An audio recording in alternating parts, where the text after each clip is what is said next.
force of Macedonian troops has just made an audacious nighttime crossing of a tempestuous river.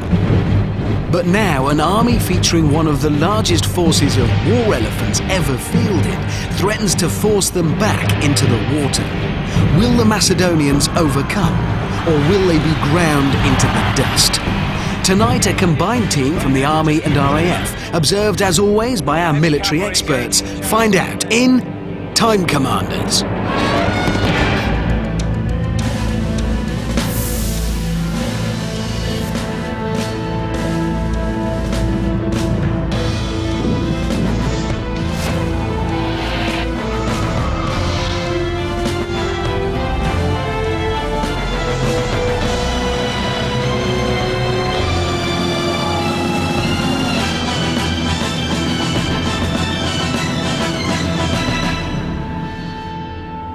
Welcome to this show that brings history's fiercest generals back to life, and ready to take them on tonight are 4 men of arms from the present day.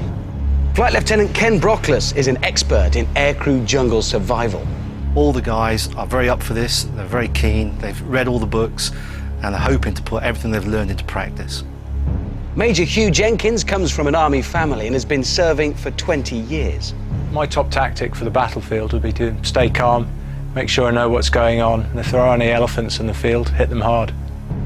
Major Kieran Potts has seen action and once jumped out of a plane in a kilt. I think I'll cope all right. I don't think I'll run around with my hands in the air shouting for help. Captain Gerwin Taff Michael is an army psychiatric nurse.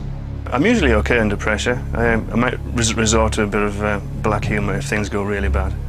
Together as a fighting unit, they are tonight's Time Commanders.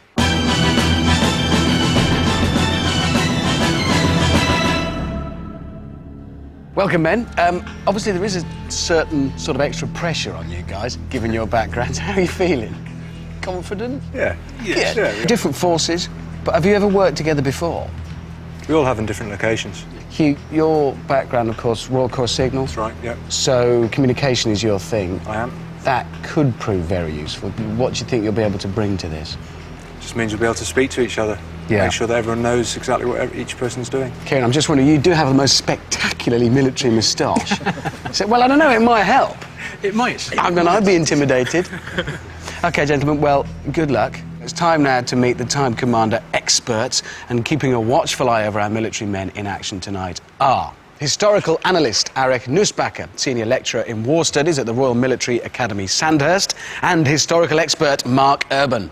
Right, men, listen up, because this next bit's very important. You hardly need me to tell you that. It's the battle briefing, so this bit could make all the difference.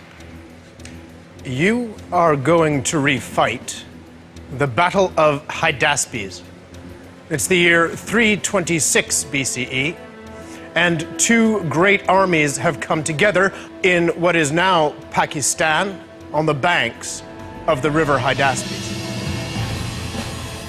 Now, leading his army out onto the great floodplain there of one of those great Indian rivers is none other than King Alexander III of Macedonia. Now, that's Alexander the Great, and he's come to that point after a series of triumphs against the Persians, which have given him control of the whole of what was the Persian Empire. Opposing Alexander is King Porus, the king of the Pauravas, which is one of the many warring peoples who were then living in and around the Punjab north of the Hindu Kush. The 2 armies have faced each other across the river Hydaspes for about 2 weeks at this point. The river itself dominates the area you're looking at. It's got marshy ground on either bank, but as you see off to either side, there are these well-drained, fertile plains that are ideal for the kind of combined infantry and cavalry work that Alexander is so good at. Now, the river is a huge obstacle, but to remind you of the Pat Sandhurst formula, an obstacle isn't an obstacle unless it's defended. And of course, that's what the Indians under King Porus are trying to do. They're trying to defend the river line, but they don't know where Alexander's going to cross. In the end, he hits on a psychological stratagem, which is to cause a lot of noisy washing up of pots and pans in the main Macedonian camp, to establish a routine there, and then one night, while the usual routine is going on, to take most of his force and do a night march and find a point on the river that isn't defended. Now, team, you have got to be Alexander the Great, one of the towering figures in military history. No pressure there, then. And what Alexander's got is a pretty well-trained army, and the key shock arm for him are the so-called companion cavalry, the nobles who've come with him all the way through Persia, across Asia, and form not only an elite bodyguard, but a shock arm. And they've been filled out with sort of minor Persian princes and other people who've been brought into his army from the new empire. Alexander has got a large force of heavy infantry, and they're armed with good long pikes. They fight in a very tight formation, and as long as that formation stays together, they are able to push anyone else around the field. And these heavy infantry are also supported by light infantry. And the light infantry includes archers and javelin throwers. And there are also horse archers, and all of these light forces are capable of forming the connective tissue between the heavy infantry and the cavalry. The key thing for King Porus is his war elephants, and he's got hundreds of them. And the way they used these was to have them in a line with sufficient space between them for other troops to come in and out. They act almost as a series of mobile battlements, so they really are quite a difficult thing to defeat. And that really emphasises the point about not letting yourself get hemmed into the bridgehead and pushing out and dominating the battlefield. So our combined forces team are walking in the illustrious sandals of Alexander the Great. How do you feel about that then, chaps? There's a little bit of pressure. Just a bit. Well, look, this is an important bit now because you do get to ask a couple of questions. My question concerns the state of mind of the commander. Is Porus likely to be audacious, impatient, or indeed cautious? Porus wants to have it both ways. He's going to keep his main force at the original Macedonian position, facing Craterus across the river, but he's going to detach a force that you're going to get to deal with that are going to try to delay you and canalize you to force you to fight his battle. Next question. Okay, my question's about the troops. What are they like? They've been sitting there waiting for some action for a long period of time. Are they itching? Are they going to be ready to get into the fight? The enemy troops are, by and large, dragged into this by their generals. Some of them are very, very good.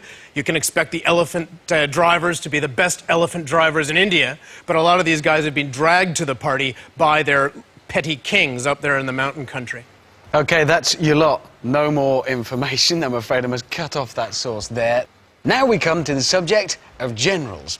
And I've been looking forward to this bit particularly because obviously only 2 of you are going to be generals, 2 of you will be fighting as captains. So now is when the experts, based on your profiles, make that decision.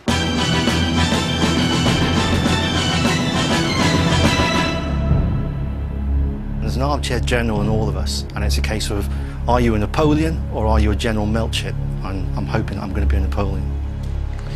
Okay, then. Ken, you will be a general. Great. Kieran, you walked in here a major, but now you are a captain.